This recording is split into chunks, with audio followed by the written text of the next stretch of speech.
Kidlat News Updates. Mga balita ngayon, mga baril at kagamitang pandigma isinuko ng tatlong dating NPA sa Surigao del Sur. Biyahe sa Japan ni VP Sara kanselado. Umalma sa paglalantad ng kanyang schedule. Tatlong nawawalang mangingisda sa Occidental Mindoro ligtas na. 20 nasagip sa Romblon. Ako po si Cesar Soriano para ihatid ang nangungunang mga balita sa buong kapuluan ngayon. Kusang loob na isinuko ng mga dating miyembro ng Communist Terrorist Groups o CTGs ang mga baril, bala at iba pang kagamitang pandigma sa dalawang magkahiwalay na insidente sa Surigao del Sur ayon sa 36th Infantry Battalion. Noong Agosto 14, dalawang dating kasapi ng milisya ng bayan ang nagturo sa isang taguan ng mga kagamitang pandigma sa Barangay Awasian, Tandag City. Narecover sa lugar ang 557 na bala ng iba't ibang kalibre, 5 rifle grenade, 12 rifle magazine, 3 IV fluid container at isang Baofeng radio. Samantala noong Agosto 17, isang dating miyembro ng CTG ang sumuko sa Barangay Bitaugan, San Miguel at voluntaryong isinuko ang isang M1 carbine rifle, isang magazine at 14 na bala. Ayon sa 36th IB, ang mga voluntaryong pagsuko ay nagpapakita ng lumalakas na kooperasyon at tiwala ng mga komunidad sa pamahalaan. Kinansela ni Vice President Sara Duterte ang nakatakda niyang personal na biyahe sa Japan mula Agosto 19 hanggang 24, isang araw matapos aprubahan ng Malacanang ang kanyang travel authority.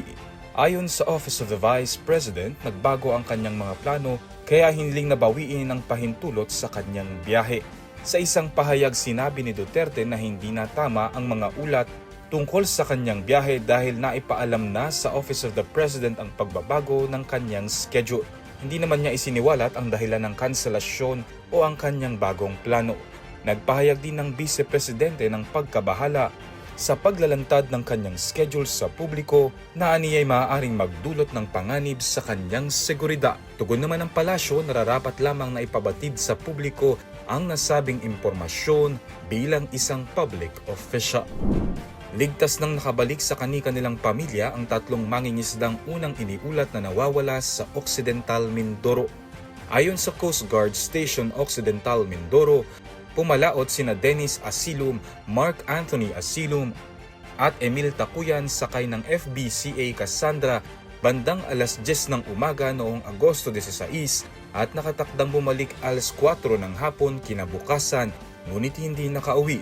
Nagsimulang maghanap ang Coast Guard Substation Mamburao noong gabi ng Agosto 17. Nakarating ang tatlo sa Barangay Poblasyon Sablayan August 18, Martes matapos masira ang timon ng kanilang bangka sa malalakas na alon at hangin. Samantala 20 katao ang nasagip matapos tumaob ang MV Stella Gwen 2 sa Sitio Guiob, Barangay Talisay, Calatrava, Romblon noong Agosto 17. Nasira ng malalakas na alon ang katig ng bangka habang naglalayag mula Corcuera patungong Calatrava. Kabilang sa mga nasagip ang 13 pulis, 4 na sibilyan at 3 crew. Walang nasugatan sa insidente. Ako po si Cesar Soriano kasama nyo sa bawat pagputo ng balita.